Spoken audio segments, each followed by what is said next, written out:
sistema de gestão da qualidade no setor de serviços nas pequenas empresas, como parte integrante de avaliação da disciplina Projeto de Regulação e requisito obrigatório para a obtenção do título tecnólogo em informática para a gestão de negócios, que após a defesa oral e a admissão da comissão avaliadora, foi considerada aprovada.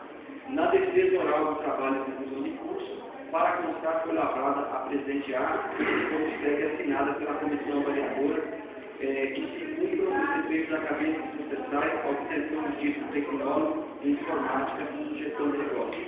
Janaína foi aprovada. Ok.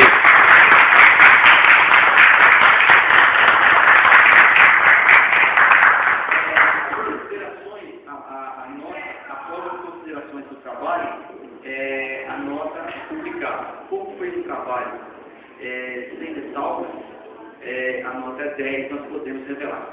Uhul! Tá bom.